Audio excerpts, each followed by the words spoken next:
Today's topic is called Strong Towns and Faith Communities. Strong Towns is not a religious organization, not at all. And yet, I think there can be a role for faith communities in building stronger and more financially resilient towns and cities, and we'll get into some of that. And the presenter that we have today to kind of kick off the conversation for office hours, in my opinion, is a perfect person to do this. My colleague Norm. Norm is the member advocate here at Strong Towns. He's been advocating for Strong Towns for many, many years, actually, even well before coming on staff. Norm is the co-leader of a Strong Towns local conversation where he lives in Delta, British Columbia. And in that role, he has mentored several new local conversation leaders. He also helped start the Strong Towns Toastmasters group, and he did a lot of this while also serving for many years as a pastor. So with that, Norm, I'll turn it over to you. Do you want to get the conversation started? What's the role of a potential role of faith communities in building strong towns? Thanks, John. And thanks, everyone. I'm so glad that we have this time together. Like John said, this is not core to the Strong Towns mission, but it is, as we talked about it internally, one of the side doors or one of the many ways by which people come to Strong Towns for different and varying reasons. And there are some people that really care about cycling and discover Strong Towns and are really passionate about it because they see the overlap and they see that Strong Towns speaks in a distinctive and I would say unique way to a lot of challenges that places face. Another presentation that I gave just a couple of nights ago to the Thunder Bay City Council, I said, you face challenges in your community and a lot of the responses are very top down, very sort of prescribed. The consultants will come in and tell you what to do. And the city is realizing they need a distinctive or an innovative way of addressing their challenges.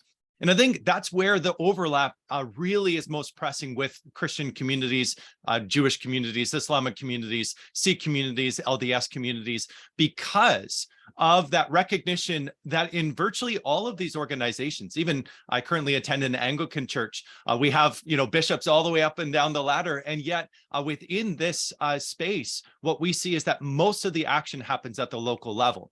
And within our organization, much of the emphasis is at the local level. And so I think that's one of the reasons why faith communities often overlap in really intensive ways with these concerns that Strong Towns as a movement is addressing and trying to change as well. We know what it is to face the reality that when someone is unhoused, is struggling to find a home for themselves or for their family members, that we grapple with just the breaking down of core services that need to be provided within our community. We see the impact of the way in which honoring one another requires that we treat others with dignity, and yet our built environment often is very undignifying for so many people. Walking around without protection while massive vehicles are barreling by while knowing that something is possible. I think that's one of the things that emerges in some of the different parables that I'm most familiar with as a Christian pastor is the way that the kingdom of heaven is described in ways that bring about immediate change, opening the eyes of the blind or healing the sick. Those were by means of miracle, but also the clothing of the poor, the providing hope to the distressed. And I think that is where it then emerges for us within the setting of caring about the places that we live. It's not a non-exclusive care. That is, the care is not only that people of faith are caring and that no one else does. That's a trope that we can quickly discard. But the flip side of it is that we have every reason to care. Faith communities provide a lot of grist for moral discussions centered around for Jewish and Christian and Muslim theologies. Who is our neighbor? Questions of what does it mean to love God, but also to love neighbor? How does that emerge within all of those different types of things? And so part of it for me was an article that John wrote, and I didn't even include that. I will send, I'm going to drop a bunch of links here to different articles that I would totally recommend that you check out afterwards, I guess, or even now if you get bored. But John wrote an article that just said, does God care how wide a road is? And it was a personal article. It wasn't the theology of roads, but it was an article asking the question, does it matter about the values that we bake into the systems of our built environment? If we insist that a place should be habitable, what does that mean? If creation stories talk about the role of humanity in filling and causing places to flourish, that there should then be some additional thought given to what does flourishing consist of? What does it mean to really design places to build cities with contemplation of the needs of individuals, the dignity of individuals, the responsibility that we have to seek harmony and peace, even in the midst of chaos, trouble, distress. Depending on your theological background, you can say sin or the results of corruption, whatever that looks like. What we do know is that we do not live in the world that we wish it were to be, that the world that we perhaps perceive in a spiritual way, that things are not as they should be. And yet, mercifully, we can also say that things are not as bad as they might be. And to me, that's a beautiful intersection to take hold of opportunities to engage at the local level to make things just a little bit better, a little bit warmer, a little bit more likely to cause flourishing together, and a little bit more likely to alleviate some of the worst impacts of human suffering that we see around us. John, this is dangerous. You've asked a preacher a question, and I'm proud to go for 45 minutes, but why don't we go in the first question? All right, so let's get right into the first question. And this is a question from Jake. Jake says, how do you see faith communities as having a critical role in the work that Strong Towns does? And specifically, what's a unique contribution that a faith community can make in building strong towns? Mm-hmm. One of the core pieces is just clusters of people in community together. That one of the greatest ways that a faith community can encourage this type of work, this type of engagement in communities is to say, let's do these things together in an inclusive way. So ensuring that if you're going to speak to city councils, or if you're going to encourage a neighborhood park to become more of an active space, if you're going to take on small projects that are beyond sort of the scope of your individual homes, or if you take your own home and make it a bit of a hub, a center for community activity, all of those things I think are things that I see in different religious traditions, certainly for the Christian tradition that I'm most familiar with, are baked in. The idea of hospitality plus personality is the way that I always encourage people to remind themselves, not everybody's going to be, hosting 70 people on their front lawn, but sometimes there should be. We can ask that question. Are faith communities known for warmth, for spontaneous activity, for participation in local events, for voting, for making themselves participants in the process of building a collaborative prosperity that works for everyone? Or I think one of the criticisms is often that it can be very tend towards a form of exclusion, seeking for example, one of the challenges that we have in Canada as well as in the US is that as the political landscape changes, there may be reconsideration of providing tax-free property tax exemptions for churches and other charitable organizations. And from my perspective, I think that Christian communities or other communities ought to be reconsidering how ready they are to pay their full share of a property tax bill if that comes due.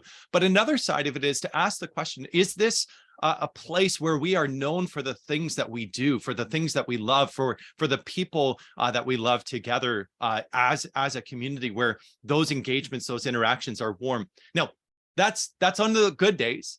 On the bad days, I think another thing to keep in mind is things like the whole challenge of using space well. Sometimes churches become really terrible neighbors. People that if it's in an inner city neighborhood where I remember growing up, we parked in front of fire hydrants all the time because we were from the country. We were driving into the city to go to church and almost begging or daring the bylaw inspectors to come and get us, and that's not being neighborly. And I don't know why. It was one of those things. We were late for church, so we'd have to rush in. But like those types of things are not suitable in terms of helping a community congregation to see its role within a place. Another thing is the ways that church properties are used. Church properties, synagogue properties, mosques, the whole gamut of them. I was chatting with someone that was describing how in parts of Utah, the communities don't run parks because the churches do. And so there's an example of a situation where the park space is made available to members of LDS congregations, and by extension, it's my understanding there's also, other members of the community that aren't part of the religious community are invited in, are welcomed in to participate. And that is also a way that I would say that church communities can definitely ask this question with physical assets. If they own a church property, do you have a gate? Can you tear that gate down? Do you have a clearly dedicated walking route so that way people can traverse your property and get to where they're going on the other side? Think of it in terms of the parable of the Good Samaritan. The man that falls victim to the robbers, he's walking down a bad road. And so is there any way that even within a city, you can improve roads, whether that is having great lighting, not just to protect cars and physical infrastructure, but lighting for people, creating pathways. So that way there's a sense of warmth, a sense of light within a place. That's for, so if you say first at the neighborhood level, I mean, at the house level, being inviting, and within neighborhoods, encouraging clusters of community members to share what they have with others, often a smile, warmth, just the presence of another person being interested in them. At the congregational level, asking questions, what can we do with these assets? Beyond that, if you have broader assemblies and things like that, I think there's work that's being done by divinity schools or other places that I think are really strong as well. But yeah, it also matters if your space is built to hide the gathering from the community or has windows onto it. Just up the street from here, I point this out to my son every time, or often when we bike by. I said, where are the doors pointing? And the doors point directly into the parking lot rather than out to the street. And that, I mean, if you want to ask, what does the suburban experiment look like in comparison with the traditional development pattern? So the Strongtown stuff, the orientation of churches is a great example of that. It used to be that you would be insane to build it with the property facing away from the street. That was just not done. But then it began to shift. And now I pastored a church in Ontario, and I'm mindful that I'm running long on this one, but I care about it. And it was interesting because there was gorgeous front doors, a beautiful old building that we rented. And yet everybody would scurry in at the back corner doors where it was closest to the parking lot. And so I always made a point of walking all the way around in part just to be able to say, like, we're entering and let's keep these doors open. I pastor a church in Vancouver, and I would often have to fight on the days when the weather wasn't quite right. There would be this urge, okay, let's close the doors. Let's close the doors. So I was like, no, get them open unless it's, a thunderstorm coming through. Make sure those doors are open, welcoming, and making much. In part, even again, I'll close with this, but people don't even have to enter the church building or the synagogue or the mosque, but they ought to know that it is a place that they are at least welcome, or that it is a place of warmth where they're not repelled. They don't have to agree, they don't have to do it, but are we identified in many ways? One of my concerns about cultural Christianity today is that it's defined by things that they're opposed to. They will know we are Christians by what we're against. And that's a really, really wearying place to be in.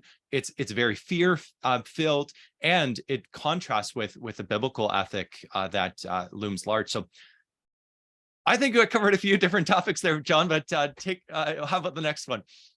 Yeah, absolutely. This will kind of, I'll think of this one as kind of a two-parter, because I see a couple challenges for Strong Towns advocates when it comes to involving faith communities and helping to build stronger, more resilient communities. On the one hand, it's and I'll get to the specific wording of this question because it's from Jake. But on the one, I would summarize it this way: on the one hand, we have to convince faith communities that this is good work for them to do. And then second, I think we may have to convince some Strong Towns advocates that faith communities are worthwhile, like good faith, ironically, good faith partners in this work. So for part one, I'll read you Jake's question on this. He says, how do you overcome the common dichotomy in many religions and among religious people between the spiritual world and the physical world? Hmm. In our work with Strong Towns, Jake says, we are asking people to invest very directly in the physical world. It seems that many religious people may think that it's a lower priority than the spiritual world. Yeah, this is, I mean, a fantastic question, because it gets to the whole web of motives and interests in understanding like why this world matters. Within the Christian tradition, again, although it's not alone in having a view of a world that is still to come. But I think that that can be sometimes that challenge of thinking that whatever happens here, what matters more is the world that is still to come. And one of the realities, again, within the Christian tradition is that, you know, when Jesus comes as a bringer of good news, his claim is the kingdom has come. And yet that kingdom upon, you know, within the world is at the same time also marked by an expectation that things will be different in the coming age. Now, what the challenge is to say that like the things that we often assume to matter the most are the individual and their soul. And that is actually a breaking down of what an individual is, limiting one element of that individual and almost missing the fact that together there are great spiritual consequences of many physical ailments, many physical struggles, that there's also a key challenge of those of disconnection within community resulting in difficulties for witnessing, for sharing, for laboring together, for knowing neighbors and things like that. Why is it that loneliness is one of the most significant factors affecting human health and human well-being, when there is simultaneously church groups and other groups that are trying to reach people where they are? And one of the core insights, I think, where Strong Towns is helpful and maybe almost relieves a bit of the anxiety and the guilt that emerges around this, is to say that in part, the built environment is to blame for this. There's an author that I appreciate, and he said, you know, the most significant factor influencing Christian churches in the 20th century has been the automobile and the scaling out of the community, so that suddenly a parish became an entire region.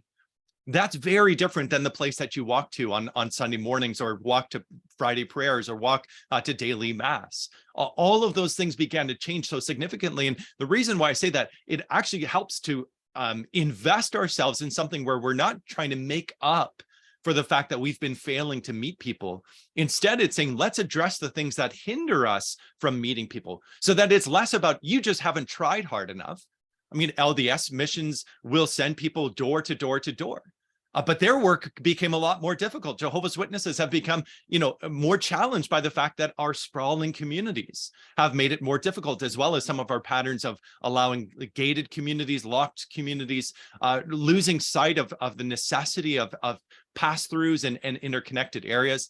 And so there is an interesting way to say that a community that is built for door-to-door engagement is a strong town. It's a place where the person doesn't need to get in a vehicle to go to the next place. My dad did sales, door-to-door sales, but it was out in the country.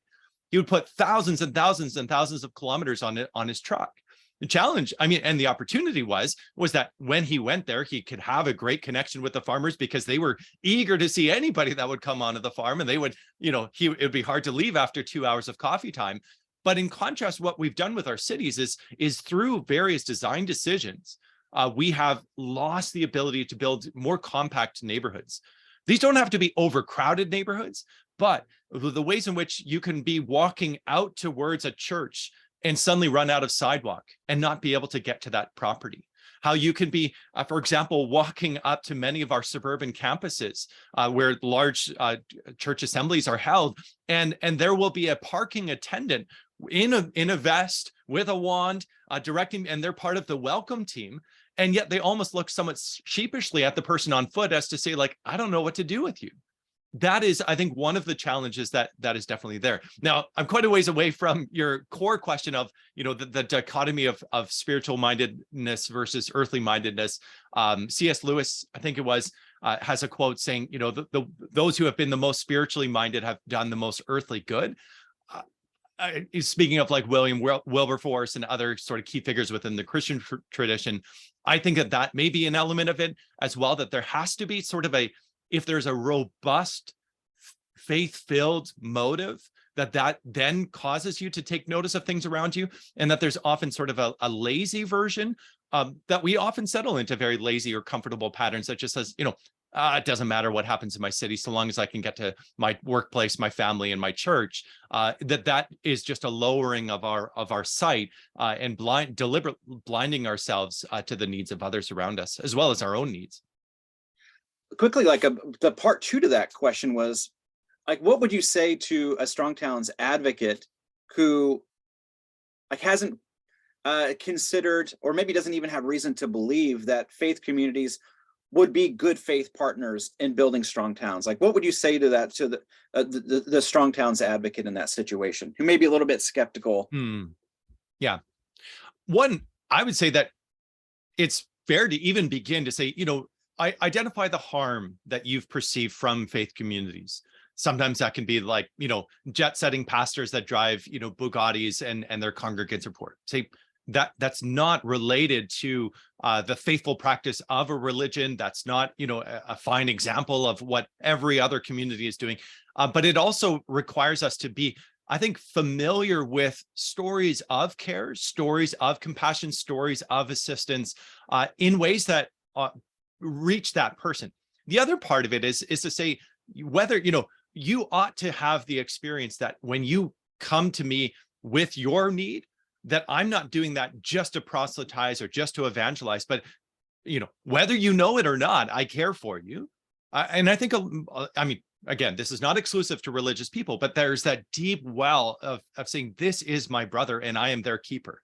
And that there is that shared responsibility together because of, a common creation, a common understanding, we have dignity together. And so I would say that one of the ways is to accept the skepticism, to say, you're going to need our participation because of our ability to connect people together, even though oftentimes it's not done with the best of motives or the best of ends. Even still, let's see if there are small things that we can do together. Let's find a small investment that we can make. Let's tackle these things together. But maybe at this point, I want to bring in Dave Kresta. Dave's written a book called Jesus on Main Street. And so, Dave, what are your thoughts on it? I'd love to hear some of your perspective. Well, wow, you've covered a lot of ground. I don't know if I could add anything. I guess I'd say one additional, or maybe not additional, but just deeper, is this relationship that churches maybe no longer have with their community. Some folks in the chat mentioned, if people drive or walk to church or bike to church, the reality is most churches now are commuter churches, and that's not exclusively, but I think churches have a lot of work to do to reinsert themselves, pull up to the table of the community, not necessarily as the leaders anymore either. Right. They have something to learn now. They've walked away, and now maybe it's up to us as churches to come back and see if we can get a place at the table. And maybe it's not going to be at the head of the table anymore like it was 100 years ago. So I guess that's one thing. The other I would say is that, in terms of the unique role that churches or faith communities can play, if you've got that connection with the community, I think one of the things that you can then do is reflect God's heart in the community. And by that, I mean, care for the poor, care for the oppressed, for those that are not being listened to those that are being excluded, to those that are falling through the cracks. What better organization to call attention to injustice in our communities, to things that are not right, to places where people are not flourishing, than the church. Because, our leader, I come from a Christian background as well. Our leader, that's what he was about, was going after that lost sheep, leaving the 99 and going after the lost sheep. So that's the second. Third, I would say churches too long have been in this position where they're defending themselves. And by that, I mean, fighting against their neighbors for parking spots. That's like a classic example. Like, you've already lost if you're fighting with your neighbors over parking spots. Better to close down the church, or offer everybody a shuttle than to have a fight with your neighbors over a parking space. Because I don't think we as churches, as faith communities, should be in that position where we are, fighting for our space at the table or fighting for our space in the community, and to the exclusion of others. So those are just some additional thoughts. Yeah. I appreciate that, Dave. And it brings to mind, and when I worked in the mayor's office in the city of Surrey, Surrey has a giant, very large Sikh diaspora community from the Punjab region in India. And as a consequence, they held a Diwali parade that is 500,000 people attend the parade and walk through the streets. And so it's a very long, stretching sort of parade route. And the city, the RCMP has to come in and they close off sections of it. And in the mayor's office, we would get I would say, well, there were people wrote for lots of reasons, but they would say, why are they doing this? I don't understand. Can't they just go to a fairground somewhere else and do that, because it just does not work in the neighborhood. But then there would be the other individuals. Well, for one, it was interesting that the Sikh religion would say, no, we walk where we live, like we walk within our community. And I actually think there's a lesson there for churches as well. Like, are we sometimes taking ourselves away rather than being present in a place in a lasting sort of way, even if it's a bit janky, even if it means just setting up tables in the parking lot rather than using a fancy banquet hall or going to the golf course. But it was interesting also to get a letter from someone that said, I know that the Sikh Gurdwaras give out free meals, on a daily basis. Like, you can go, if you are hungry, you can go in and get a good meal at the Gurdwara. And he said, and so that does temper what I am saying here, but I just wish that you didn't close one particular section. He said, and it was interesting because there was acknowledgement. He was like, I'm not a Sikh adherent, and yet I am acknowledging that they are doing something that really matters in the community.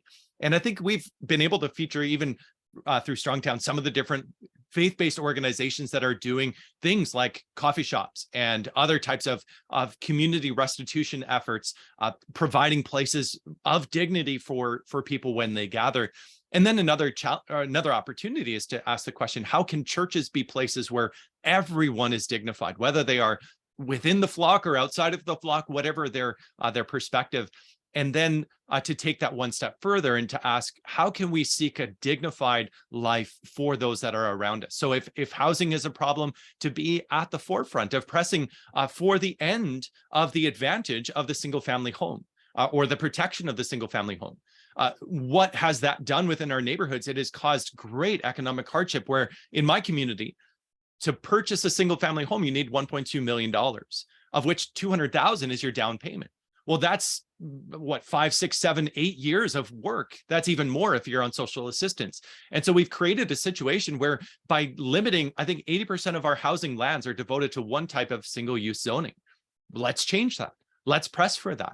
And not to say that the bishop needs to write in, or that, the priest needs to make that, that there's their Sunday sermon, but it does mean that there has to be that readiness to say, we will even, if we see that there are consumer culture habits that we have adopted as our own, let's see if we can actually begin to be at the front lines of undoing that. If consumerism, taking in too many resources, being wasteful, it would drive me crazy when people at church gatherings would be like, oh, this recycling stuff, it's such a load of baloney. I'd be like, what are you doing? I mean, we of all people could know that, like, these are scarce resources. We should use them well. We should use them again if we can, and just to take interest in those types of things.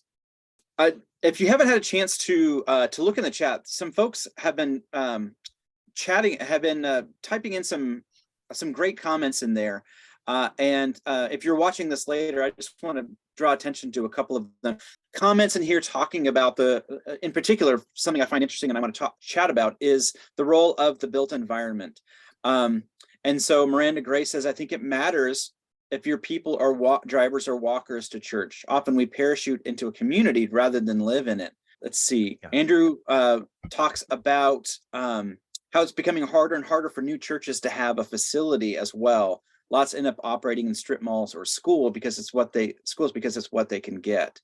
I saw that comment and I thought that was interesting too, because church groups guided by, you know, insights from urbanism can say, how can we do a strip mall retrofit? How can we make, you know, the outside of that strip mall actually more welcoming?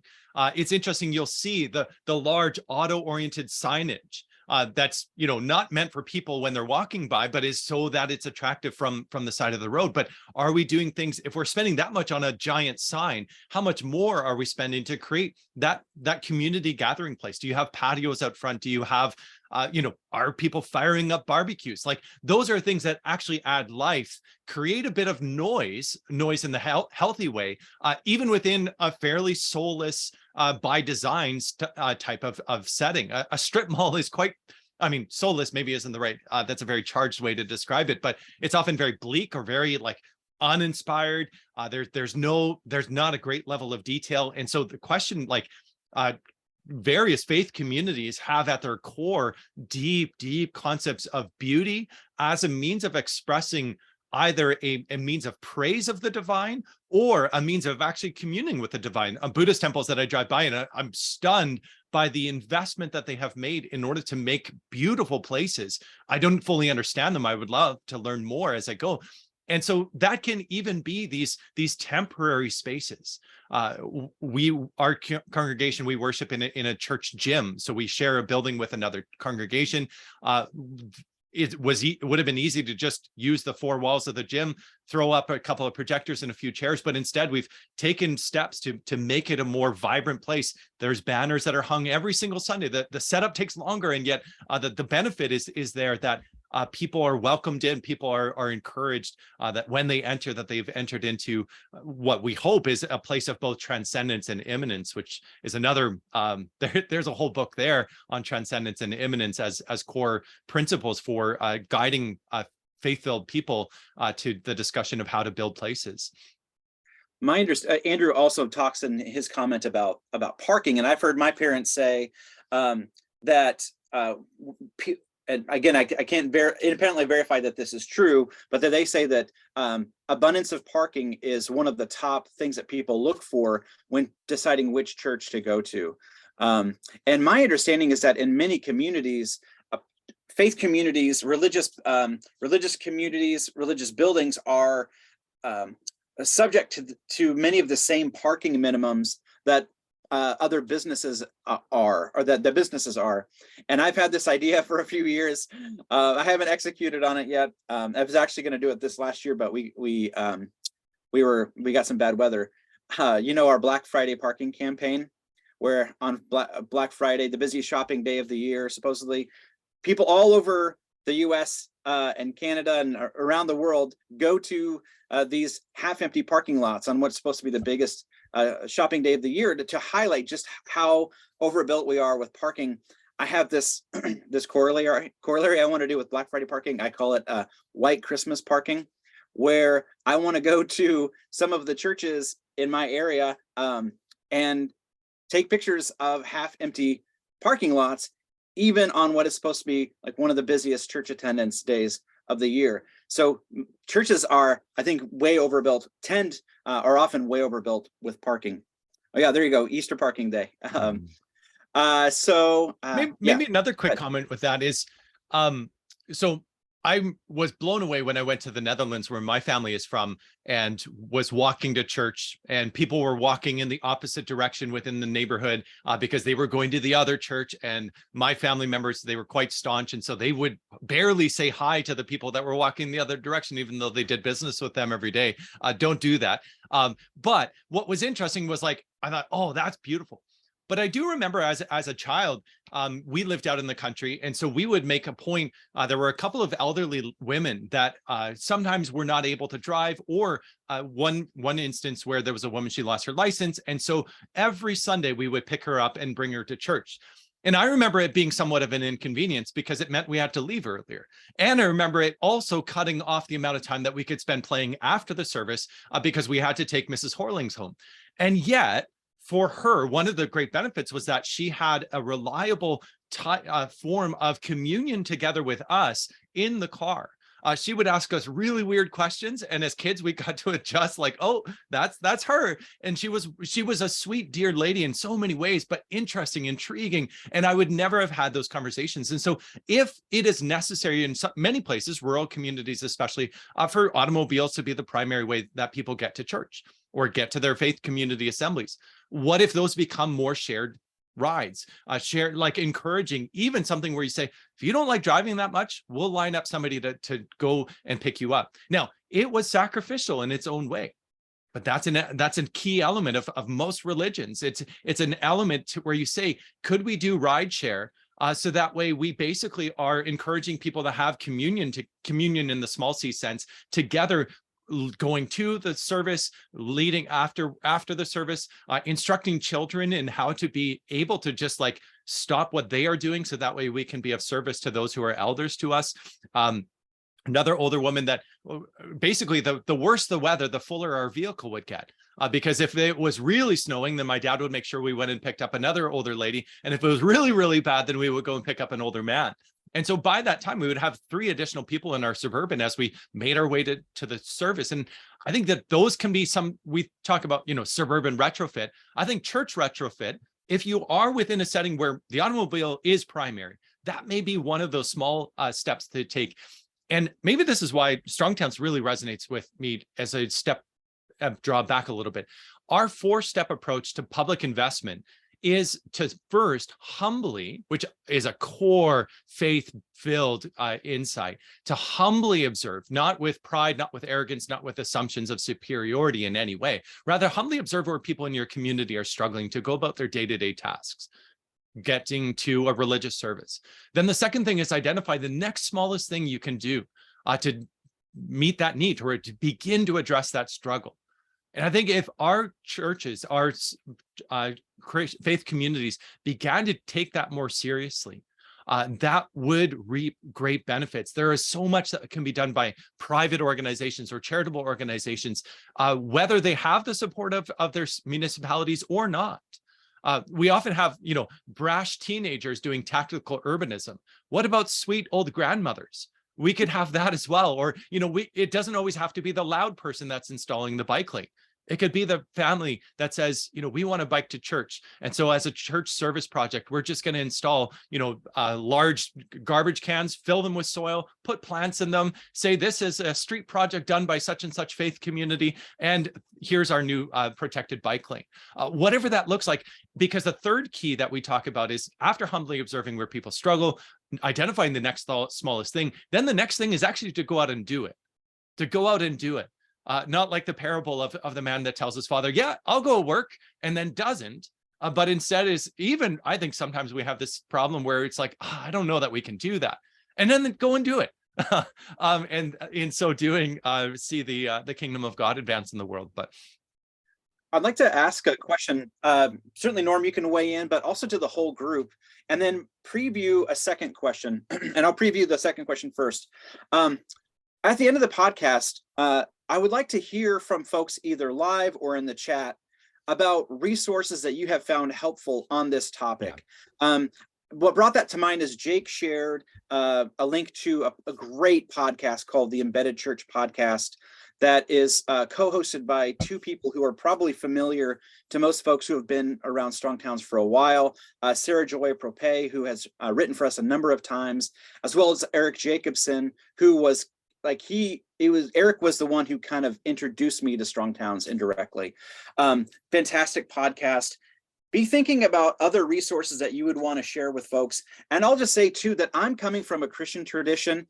I want to hear all resource recommendations. I would be especially interested if you have resource recommendations that come from outside the Christian tradition, or from beyond the Christian tradition, because I do think that just because of my own background, I think because of Norm's background, maybe the resources that we have and even the stories we have to tell are kind of skewing one way. So be thinking about those. My question is this, and I'd love to open it up to the whole group, spurred on by something that Andrew said in the chat. Andrew said, what role can churches have in providing more affordable housing options? A lot of churches, both in the US and Canada, they are shrinking, and many churches still have access and control over significant property, buildings. So my question is, what are some ways that you have seen churches put their facilities at the service of the neighborhood, or other ways in which they have helped to build stronger towns? Churches, synagogues, mosques, across the religious traditions. Raise your hand if you have a story that you'd like to share. Norm, as we wait for people to raise their hand, do you have any examples that you want to give?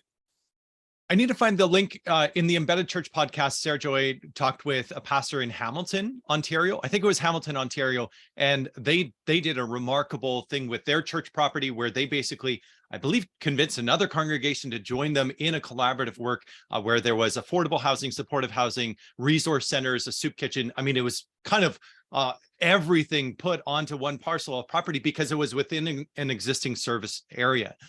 There are churches in Vancouver. The First United Church is doing a large fundraising campaign right now in order to take their existing church building, which currently serves as a de facto warming shelter.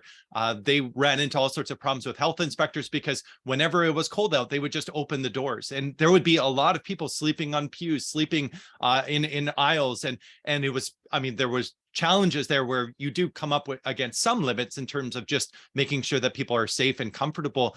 But there are lots of examples, I think, especially in core, larger, more urban areas. But I also know of places that have raised the question, can we do seniors housing at the back of the property? Can we identify a way to create a place where often it's within the religious community. This was very common for the Dutch Reformed background that I come from, where there would be a Tabitha Manor or other types of groups it was always a wise woman in the Bible who was given the name for this particular place, and it would be for widows in the congregation. And the great sadness I would have is that often they were built sort of in a line at the back of the property rather than in a cluster. I remember walking through the city of Delft in the Netherlands and all of a sudden seeing a little passageway. And my aunt was like, oh, you should go in there. And so I went into the passageway and it was this little courtyard, and it was a widow's quarters. And widows and nuns would live in that place, and they all had courtyards and they all faced in towards each other. It's interesting because those are the principles of urbanism and building design that are being embraced today, and courtyard villages are back in vogue, and yet they've done that for centuries, and that was out of a religious impulse to make that happen. And so I think that is one element, but if there's others that have shared experiences, I know it's, especially in big cities, I think I can think of 4 or 5 projects underway to turn church parking lots and renovate church buildings, or just replace the church building. There's some pretty innovative funding structures that allow for that to happen. And then typically it's below market or subsidized or supported housing that goes into it, as well as some units that are sold to the highest bidder, sold to new people. And what that does allow is mixed income lifestyle and mixed income community. And I do think that there's great wisdom in that as well.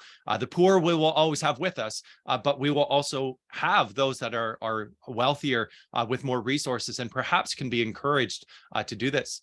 One example that comes to mind of a non-religious space where this happens is the False Creek Co-op in downtown Vancouver. They occupy an amazing parcel of property on the south False Creek, south of the water near the downtown. And there in the co-op, they have their rates that people have to pay each month. And some of those who have done well in their employment and stocked away a lot of wealth actually pay the housing charges for the people that are not well off within the housing co-op. And so there's people that are, your typical struggling artist that never know what day of the week it is and are cared for by other members within their housing co-op. So that way they are valued, treasured, and maintained within their community rather than eventually because they lose notice of the fact that they need to pay their monthly fees getting kicked out or getting evicted. Could we do things like eviction rescue strategies where with regularity we're saying who's about to get evicted, can we pay their rent? Can we just try to help? And we want to be careful about not creating cycles of dependency, but I think that there's often an ethic of suspicion that emerges around housing where it's like, well, they need to just get their ducks in order. And if we can disabuse ourselves of that notion, that would go a long ways as well. In comparison to some of the things you're saying, it's not such a big deal. But in Walla Walla, we have homeless people. And finally, after a few iterations, there is a sleep center, pretty low barrier. The church I attend most of the time, the Congregational Church, did have a warming center prior to that. And one of the other churches in town still has a warming center. The Congregational Church and several of the churches serve lunches so that if you're homeless or if you just want to go for lunch, you can go to a different church every day. Mm-hmm. So that is going on. And because of I don't know if it's state laws or city regulations, people,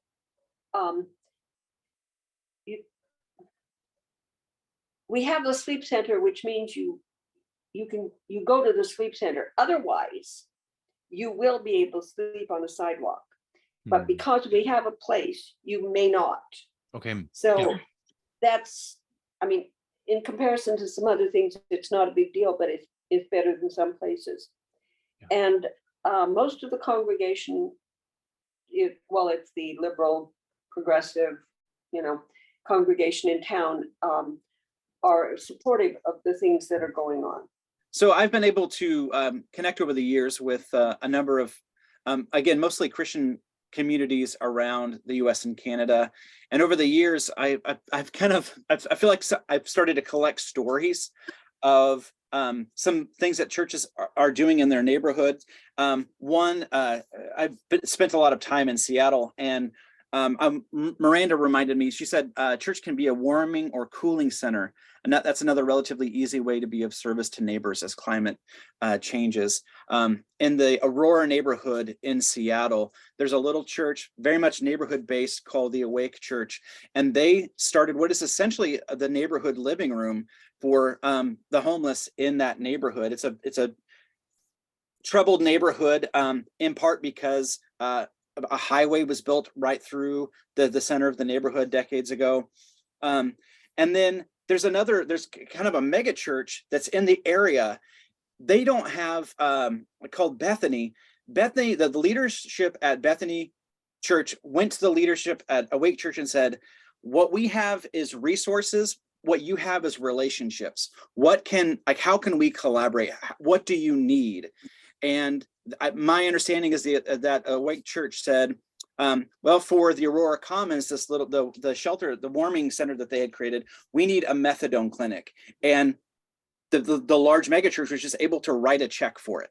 Mm-hmm. And so you do have the collaboration between the churches with resources and churches with relationships. Also in Seattle, I think it certainly was in the Rainier neighborhood. I feel like the church was called Evergreen Church.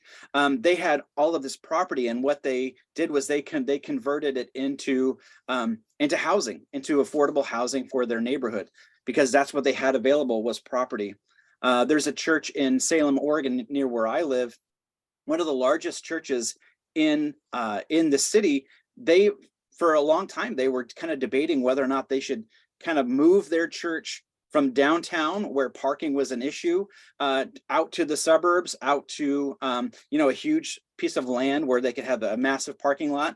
And they, instead of moving the church, they decided that they were going to double down on their relationship with this neighborhood, which is the most diverse and one of the poorest neighborhoods in Salem.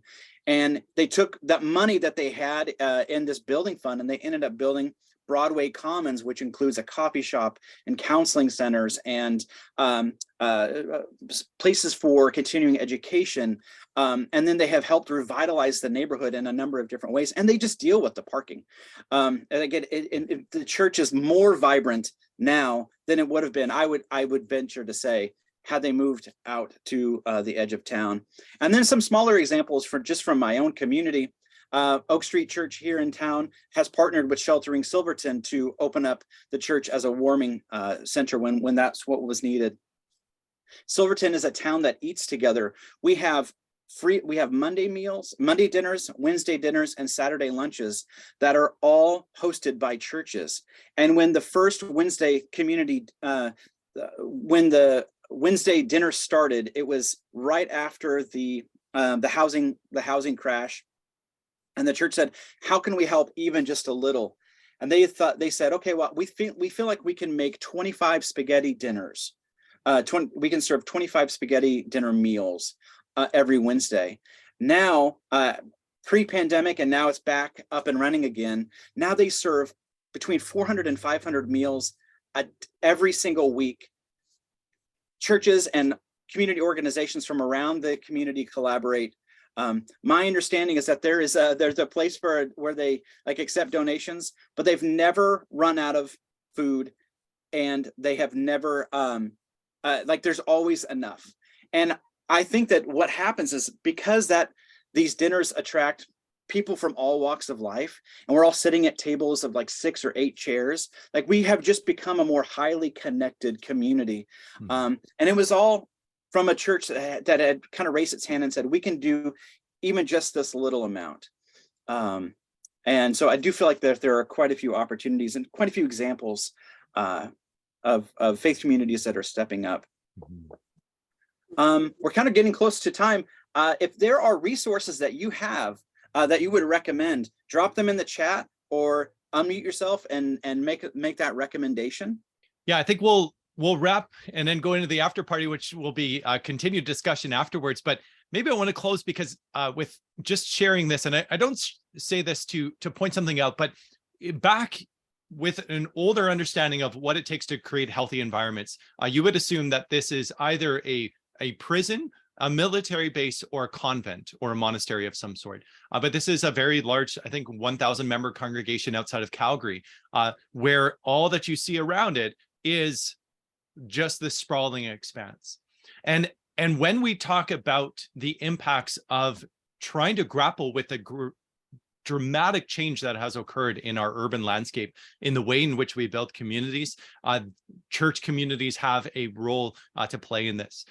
One of the things that I would close with, and we'll chat about this further in the after party as well, is that trying to identify how do we scale down the problem so that way we're not trying to deal with every faith community, every place, every broken building, every improperly located site, but rather begin to ask the question, what can be done in a home, what can be done in a neighborhood, and then more broadly, what can be done with community organizations. It does mean that much like the Strong Towns approach, which is more, far more general in so many of our concerns, but we say it's messy. It's chaotic. You're going to make small bets rather than large ones. You're going to find small investments, but do it over and over and over again. Try to build those things. And another core element of it is try to understand what people's core rationale for why they want what they want. How can you reach them? How can you persuade them? One of our core aspects of the Strong Towns approach is to try to not alienate anyone, but rather to understand ways that we might connect with them. Daniel Harrigan shared an anecdote a couple of weeks ago where he said that a relative of his wife's was saying, I don't want renters in my neighborhood. And he turned around and he said, well, when you were in college, did you rent? She said, well, yeah. And he said, would you have liked to live in this neighborhood? And she said, yeah, point taken. Others, it can be, do you know that this is bankrupting your city? And that pretty soon, the next generation, if you care about being good stewards, and if you care about not indebting future generations, then you have a financial obligation, as well as, I would say, a moral obligation to act on this. And so beginning to inculcate these types of ideas into what people are interested in definitely goes a long ways. But we're at the top of the hour. This, I hope, has been engaging for you. It certainly has been for me, because it just raises all of these overlapping needs and burdens. Thank you all for being here.